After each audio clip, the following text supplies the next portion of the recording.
All right, so picture this November 2008. Maybe you were thinking about Thanksgiving or Right. the whole holiday season coming up, family getting together, all that. Yeah. But now let's just totally shift gears. Okay, imagine a hotel room in Kochi. Pretty ordinary seeming at first glance, but inside is Tahawwur Rana.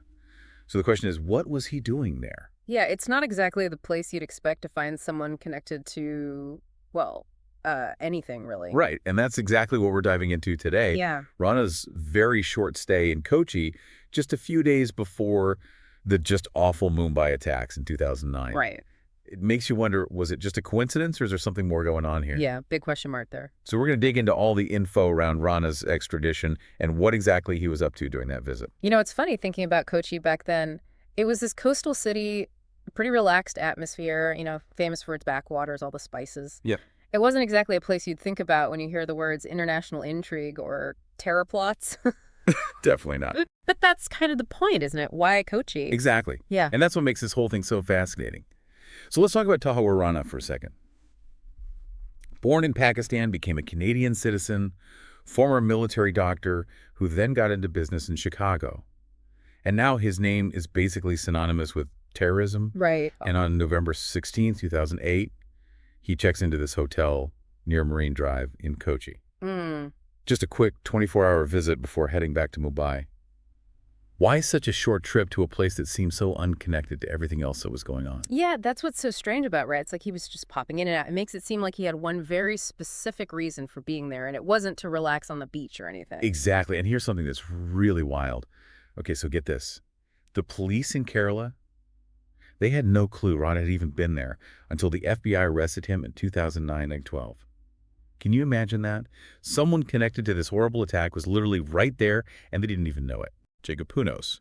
He was the top cop in Kerala back then, and even he admitted they had no idea, calling Rana's activities there the million rupee question. Million rupee question, huh? It really shows how secretive this whole thing was. Like, it was straight out of a spy novel. You don't plan these kinds of meetings in obvious spots.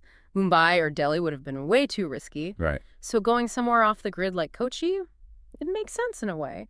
It's like choosing that quiet corner booth in a packed restaurant, if you want to talk about something private. And then there's this whole thing with the newspaper ad Rana put out while he was in Kochi. Oh, yeah, that was strange. He pretended to be a recruiter looking for people to work in the U.S. or Canada. It's almost too crazy to believe. I mean, if you were looking for a job overseas, you might actually fall for it. But knowing what we know now, it just seems like such a bad cover story. Who is he really trying to reach with that ad? Exactly. And the NIA, the National Investigation Agency, they really dug into that ad after the Kerala police found it. And they basically said it was completely made up. They called it the espionage equivalent of a fake mustache. That's a great way to put it. Right. It really paints a picture. Mm. The NIA thinks Rana was using it as a distraction so he could meet with people or share information without anyone getting suspicious. And here's where the timing of everything gets really creepy. Rana leaves Kochi on November 17th, 2008. Just 9 days later, the attacks in Mumbai happen. It's hard to believe that's just a coincidence. It's like everything's falling into place in this horrible way. Yeah, exactly. And then there's David Coleman Headley. He was like the recon guy, scoping out the targets in Mumbai. Oh, yeah, Headley. Being Pakistani-American, he could blend in without raising any red flags. And he had this history with Rana. They were childhood friends from military school in Pakistan. It's crazy how these connections just keep popping up. I know, right? Like it's all part of some bigger plan. And, that shared background between Headley and Rana, it created this really strong bond, this sense of trust, even though it was for all the wrong reasons.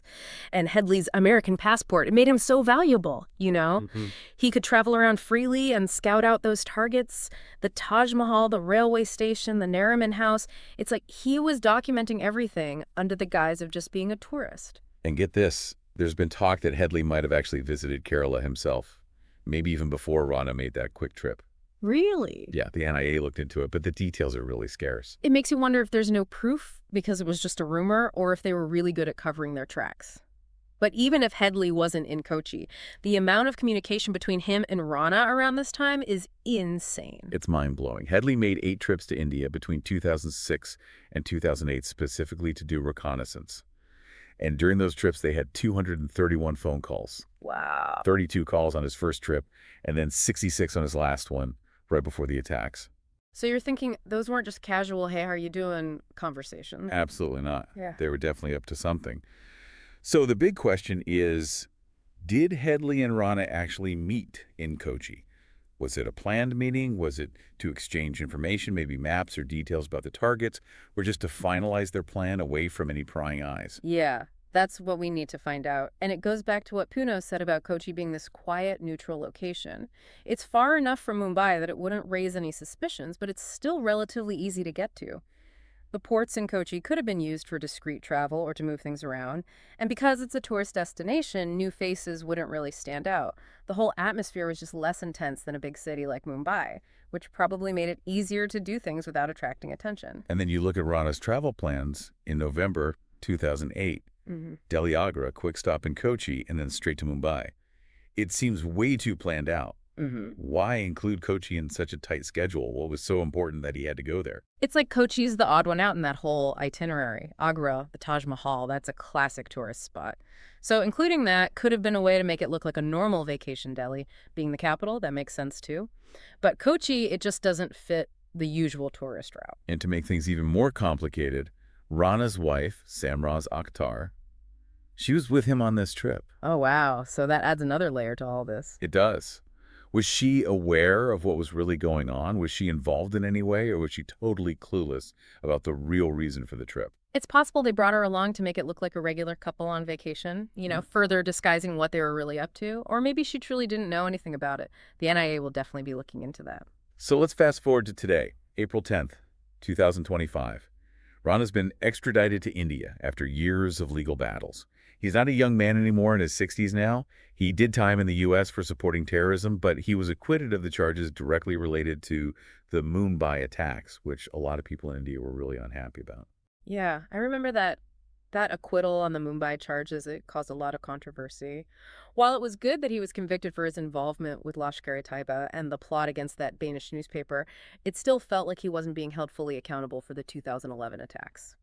And then when he was released in 2023 and immediately rearrested for extradition, it was clear that India was determined to see him face justice. Absolutely. And after all those legal back and forths, the U.S. Supreme Court finally approved the extradition earlier this year. Yeah. So right now he's most likely in Tihar jail in Delhi. It's been a long road since his initial arrest back in 2009. Over 15 years of legal proceedings. But now that he's finally in India, it feels like a new chapter is starting in the fight for justice for those affected by the 2011 attacks. The NIA, they've been pushing for this extradition ever since he was first arrested, and now they finally have him. And the charges against him in India are serious: criminal conspiracy, murder, even forgery. He's going to be in front of a special court in Delhi's Patala House. So you can bet the NIA is focusing their interrogation on that 24-hour stay in Kochi. It's got to be at the top of their list. They're going to be going over every detail of that visit. Who did he meet? Were they locals, operatives from Lashkar-e-Taiba? Was he scouting out places for future attacks in the south? Or was it like we've been talking about a crucial meeting to exchange information for the Mumbai attacks? And if you remember what David Headley revealed about the involvement of people like Major Iqbal and Hafiz Saeed, there's a real hope that Rana might give them even more details, fill in some of the gaps in Headley's testimony. Yeah, Headley cooperating with U.S. authorities definitely gave them a lot of information, but there were still limitations to what he said, probably because of his plea deal. Rana being in India now, he doesn't have those same restrictions. So maybe he'll be more willing to talk or offer a different perspective on what happened and who was involved. There's this tiny part of me that thinks maybe he really did just want to check out the backwaters and try some fresh seafood. But knowing everything else that was going on, the timing and everything, it just doesn't seem possible. Yeah, it's really hard to imagine that someone who played a role in such a terrible attack would just randomly decide to go sightseeing and have a nice meal a few days before it all happened. It's just too much of a coincidence that he was in Kochi right before the attacks. And the information Rana has, it could have a huge impact. It could reveal even more about Pakistan's alleged involvement in the 2011 attacks, something India has been saying for years. And who knows what else he might tell them about other planned attacks that he and Headley were involved in, like the ones reportedly targeting Delhi's National Defense College or more Jewish centers. His testimony could help us understand the whole planning process so much better, how they were funded, the support networks that helped them carry out the 2011 attacks and other plots. It could also give us valuable intel on how groups like Lashkar-e-Taiba operate and what their targets are. This extradition, it's not just about one man. It's about justice and trying to bring some sense of closure to the victims of the 2011 attacks. The sheer scale of that tragedy is hard to comprehend. 166 innocent people killed, hundreds more injured. It left a deep scar in the entire nation. Yeah, those attacks, they left behind so much pain and trauma that people are still dealing with. For the survivors and the families of those who were lost, Rana's extradition is a huge step forward in holding those responsible accountable. You hear people like Devika Rodawan, who was injured in the attacks, talking about how this is a victory against terrorism, and it really shows how important this is on a personal level. It is, but we also have to be realistic about the challenges that are still there. Mm-hmm. Headley's still in a U.S. prison, so India can't get to him. And Pakistan's still denying any involvement, something they've been saying all along. So while Rana being extradited is a big deal, it's not the end of the story. It feels more like a new chapter in this ongoing search for the truth. Absolutely. It's progress, but there are still a lot of unanswered questions, Headley not being available, and Pakistan's denials, they highlight how complicated this whole situation is politically. And whether Rana decides to cooperate or not, that's going to be a major factor in how much more we can learn about the whole conspiracy. You know, it's kind of eerie to think about what Rana must have been thinking back in November 2008. He probably thought that quick trip to Kochi would just go unnoticed. But now, 17 years later, he's in Tahawwur jail. It's a reminder that even actions that seem small can have major consequences down the line. Yeah, there's something almost ironic about it. A seemingly insignificant detail like staying at a hotel in a place that's not on most people's radar ends up playing a huge role in bringing someone to justice years later. Right. It really shows how important it is to investigate everything thoroughly and how the law can eventually catch up to people.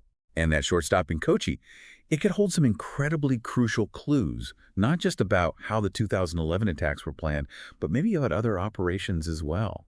What other secrets might come out because of that seemingly innocent detour? What will it tell us about international terrorism back then? It really makes you think about all the hidden connections in this whole web of events. Yeah, for sure. It's like that visit to Kochi is a key that could unlock a whole new level of understanding about how these networks operate, how they plan things, and maybe even what they were planning to do next. It's a small piece of the puzzle that could change how we see the bigger picture of global terrorism in that era.